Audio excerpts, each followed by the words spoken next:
నమస్తే, welcome to our channel. నేను పద్మిని. ప్రస్తుతం పాటు వేదిక ఆస్ట్రాలజర్ అవినాష్ దాస్ ఉన్నారు. మాట్లాడదాం. అవినాష్ గారు నమస్తే అండి. నమస్తే అండి. అవినాష్ గారు, కొన్ని కాల్స్ వస్తూ ఉంటాయండి. చాలా అంటే ఎటు చూసినా అసలు అగమ్య గోచరంగా ఉంది మా పరిస్థితి అని చెప్తుంటారు. అటు మేము చదువుకోలేదు, మా ఆర్థిక పరమైన ఇబ్బందుల్ని ఫేస్ చేస్తున్నాం, శత్రు బాధ ఉంది, లేకపోతే ఇంట్లో చుట్టాలే రాబందుల్లా తయారై రకరకాల మాటలు పడుతున్నాము, అపనిందలు పడుతున్నాము. అసలు వీ హ్యావ్ నథింగ్ అని అంటే ఇదే కదా అష్ట కష్టాలు అంటే అని అనిపిస్తుంది. చాలా బాధ అనిపిస్తుంది. ఇట్లాంటి సిచ్యువేషన్ ఎవరికి రాకూడదు. అష్టలక్ష్ములు మన ఇంట్లో కొలువుదీరి ఉండాలి, లేకపోతే మనలో కొలువుదీరి ఉండాలి. ఎక్కడో ఉండరు కదా. లక్ష్మి అంటే మనతోనే ఉంటుంది. నవ్వటం, ఆనందంగా నవ్వటం, చిరునవ్వుతో ఉండటమే లక్ష్మి కదా. అంతకు మించిన లక్ష్మి ఏముంటుంది. సో ఈ లక్ష్ములు మరి లేరు, లక్ష్మీదేవి కటాక్షం లేదు మాకు అని అనేవాళ్ళు ఉంటూ ఉంటారు, వింటూ ఉంటాం కదా. ఇంకేంటి మీ ఆన్సర్? ఒకటే చెప్తానండి, మన కర్మలు బట్టి దేవుడు ఇస్తాడు. కర్మను బట్టి ఇచ్చాడు, ఓకే. కానీ మరి పరిపక్వం చేసుకునేటటువంటి ఇంకొక ఆల్టర్నేటివ్ ఉండాలి కదా. ఆల్టర్నేటివ్ లేకపోతే ఎట్లా? నేను ఫస్ట్ దీంతో స్టార్ట్ చేసి అక్కడికే వస్తాను. ఇప్పుడు కర్మ బాగుంటే దేవుడు 20 అంతస్తులు ఇల్లు ఇస్తాడు, దానిపైన స్విమ్మింగ్ పూల్ ఇస్తాడు, ఒక ఫ్లైట్ ఇస్తాడు, 1,00,000 కోట్లు ఇస్తాడు, సీఎం పదవి ఇస్తాడు, ఏమైనా ఇస్తాడు, ఎంతైనా ఇస్తాడు. కొంతమందికి ఏమీ ఉండదు, మొత్తం జీరో ఉంటుంది. కానీ దేవుడు ఒకటి ఇస్తాడు. ప్రతి మనిషికి బేసిక్గా ఏం కావాలి? ఐశ్వర్యలక్ష్మి, సంతానలక్ష్మి, ధనలక్ష్మి, ధాన్యలక్ష్మి. సో అన్నీ కావాలి మనిషికి కదా. అష్టలక్ష్ముల్లో అన్నీ కావాలి. విజయలక్ష్మి, విజయం కూడా కావాలి కదా. ఇవేమీ లేదు నీకు జీవితంలో, ఎక్కడ విజయం లేదు, నీకు తిండి కూడా దొరకట్లేదు, నీకు డబ్బులు కూడా లేవు, అసలు అన్నీ పోయినాయి నీకు. కానీ ప్రతి మనిషికి దేవుడు ధైర్యలక్ష్మి అని ఇస్తాడు. అది మనం గమనించాలి. ధైర్యం అనేది ఉంటుంది. ధైర్యం అనేది ఉంటుంది. అమ్మవారు కూడా చెప్పారు, ధైర్యే సాహసే లక్ష్మి. నువ్వు ధైర్యంతో ముందుకెళ్ళు, అన్ని అష్టలక్ష్ములు నీ దగ్గరకు వస్తాయి. కొంతమంది ధైర్యం కూడా లేదు అని అంటారు, అలా ఉండదా? అది ఒక్కటే నువ్వు లోపల నుంచి తీసుకురాగలవు ధైర్యం. మిగతా అన్ని బయట నుంచే వస్తాయి. విజయం కావచ్చు, ధనం కావచ్చు, ధాన్యం కావచ్చు, సంతానం కావచ్చు. కానీ కాన్ఫిడెన్స్ లేకుండా ధైర్యం ఎక్కడి నుంచి వస్తుంది? లోపల మనకంటూ ఒక మార్గం కనపడాలి. ఓకే, ఇది ఉంది కదా, మనం ఈ మార్గంలో వెళ్ళిపోదాము అన్న ధైర్యం అప్పుడు వస్తుంది. అసలు అగమ్య గోచరంగా అన్ని చుట్టుపక్కల అంతా చీకటి ఉంటే ధైర్యం ఎక్కడి నుంచి వస్తుంది? చీకట్లో కూడా ముందుకు వెళ్ళిపోవాలి ధైర్యంతో. పవన్ కళ్యాణ్ గారు డైలాగ్ కూడా చెప్తారు, చీకట్లో కూడా అడుగులు వేసుకుంటూ ముందుకు వెళ్ళాలి అని. నీ దగ్గర ఏమీ లేనప్పుడు ధైర్యం ఒకటే ఉంది, నువ్వు దాన్నే పట్టుకోవాలి. అది కూడా లేదు అంటే ధైర్యలక్ష్మి అమ్మవారిని పూజిస్తే ఆమె వరం ఇస్తుంది. వేరే వాళ్ళు ఎవరు ఇవ్వరు, ఎందుకంటే కర్మలన్నీ నీవి పోయినాయి, పాడైపోయినాయి. కానీ ధైర్యలక్ష్మి ఎప్పుడు నీతోనే ఉంటుంది, గుర్తుపెట్టుకో. నువ్వు ధైర్యలక్ష్మిని పూజించు. ఇప్పుడు దిల్సుఖ్ నగర్లో అష్టలక్ష్మి టెంపుల్ ఉంది, పెద్ద టెంపుల్.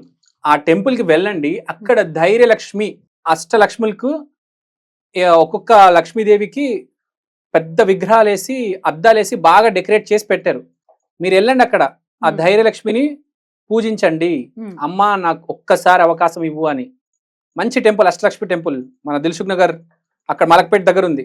కరెక్ట్ మెట్రో స్టేషన్ దిగంగానే ఉంటుంది మీకు. అక్కడికి వెళ్ళి పూజించండి, అడగండి. ఏమీ లేకపోయినా పర్లేదు, ధైర్యం ఒకటి ఉంటే చాలు. మనిషికి దేన్నైనా ఎదుర్కోవచ్చు. పెంపొందించుకోవాలి మనకు మనమే.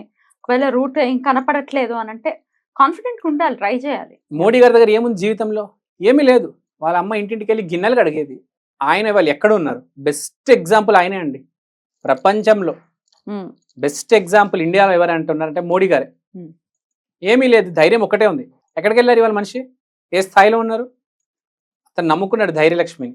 సో ప్రతి మనిషికి చెప్పేది, భయపడొద్దు. ఏ సిచ్యువేషన్ అయినా రావచ్చు. నేను 10 మంది కొట్టడానికి వచ్చారు, ఒక అమ్మాయికి నువ్వు ఐ లవ్ యూ చెప్పావు, మీ అమ్మ నాన్న నేను తిడుతున్నారు. ఏదేమైనా సిచ్యువేషన్ నువ్వు ఫెయిల్ అయిపోవచ్చు, కానీ ఫేస్ చేయగలుగుతావు, అర్థం చేసుకోగలుగుతావు. ఇప్పుడు ఏ సిచ్యువేషన్, డబ్బులు రాకపోవచ్చు, అమ్మాయి నేను రిజెక్ట్ చేయవచ్చు, అమ్మ నాన్నతో గొడవ అయిపోవచ్చు. అర్థం చేసుకొని ముందుకెళ్ళగే శక్తి ఉంటుంది. ఆగిపోతారు డిప్రెషన్లో, అక్కడ జీవితం ఆపేస్తారు. నాకు ఒక క్లయింట్ ఉన్నారు, 25 years నుంచి రూమ్ లోపలే ఉన్నారు, బయటికి రావట్లేదు. నేను చూశాను అలాంటి క్లయింట్ని. డిప్రెషన్కి వెళ్ళిపోయాడు మనిషి.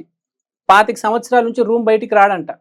అట్లా చేసిన సొసైటీ, వాళ్ళ ఫ్రెండ్స్, వాళ్ళ చుట్టాలు, వాళ్ళ అమ్మ, వాళ్ళ నాన్న అందరూ అట్లా చేస్తారు. వాడిని రూమ్లోనే ఉంటాడు, రూమ్ బయటికి రాడు, అట్టర్ ఫెయిల్యూర్ అతను. నేను చెప్పాను ధైర్యలక్ష్మి తీసుకెళ్ళండి వాడిని అబ్బాయికి. చేసాము ఇప్పుడు ఎలా ఉంది? ఇప్పుడు బాగున్నాడు అబ్బాయి, ఇప్పుడు మెల్లిగా రికవర్ అవుతాడు. ఇప్పుడు హాల్లో వస్తాడు, ముందు బెడ్రూమ్ లో డోర్ వేసుకునేవాడు, ప్లేట్ కూడా ప్లేట్ పెట్టి డోర్ నాక్ చేసేవాళ్ళు, అంత భయపడేవాడు అబ్బాయి. ఇప్పుడు హాల్లో వస్తున్నాడు, కూర్చుంటాడు, మాట్లాడుతున్నాడు, టీవీ చూస్తున్నాడు, నవ్వుతున్నాడు. ధైర్యలక్ష్మి అమ్మవారు. అబ్బాయి చాలా టాలెంటెడ్, కానీ జీవితంలో ఒక దెబ్బ తగిలింది, అన్ని వదిలేసుకున్నాడు. సో ధైర్యలక్ష్మిని నమ్మండి, దాన్ని మించింది ఏది లేదు. ధైర్యలక్ష్మి అంటే మళ్ళీ కుజుడే. మీకు అర్థమైంది? ధైర్యం ఉండాలండి. నీకు ఇంటర్వ్యూ నువ్వు ఫెయిల్ అయిపోవచ్చు, పర్లేదు, మళ్ళీ ప్రయత్నం చేయి. ఫేస్ చేయాలి. చాలా మంది చేసేటటువంటి తప్పు ఇదే అనిపిస్తుంది, ఏంటంటే ఫేస్ చేయరు, ప్రాబ్లమ్ ని ఫేస్ చేయరు, ప్రాబ్లం నుంచి ఎస్కేప్ అవుదామని చూస్తారు. ఇట్లా నీకు ఎక్స్పీరియన్స్ ఎక్కడి నుంచి వస్తుంది? దాని నుంచి నువ్వు ఏం నేర్చుకుంటావు? లైఫ్ లో ఎక్స్పీరియన్స్ ఇస్తున్నాడు దేవుడు అంటే దాని నుంచి నువ్వేదో నేర్చుకోవాలనే కదా. ఎస్కేప్ అవ్వడం ఎందుకు? లెట్స్ ఫేస్ ఇట్, సింపుల్ కదా. నేనేమైనా తప్పు చెప్పాను? కరెక్ట్ చెప్పారు. ఆంజనేయ స్వామి, ధైర్యలక్ష్మి వీళ్ళిద్దరూ కుజుడికి ఆది దేవత కాబట్టి వీళ్ళు చెప్పేది కూడా అదే, ఫేస్ చేయి, నీకు ధైర్యం ఇస్తారు, నువ్వు వెళ్ళి ఫేస్ చేయి, రిజల్ట్ గురించి నువ్వు డిస్టర్బ్ అవ్వద్దు. కృష్ణుడు కూడా అదే చెప్తారు, రిజల్ట్ నీ చేతిలో లేదు, పని చేయడం మాత్రమే నీ పని అంతే. నువ్వు చిరంజీవి అవుతావా, జూనియర్ ఆర్టిస్ట్ అవుతావా, నీకు అనవసరం. నువ్వు రోజు యాక్టింగ్ చెయ్యి, ప్రాక్టీస్ చెయ్యి.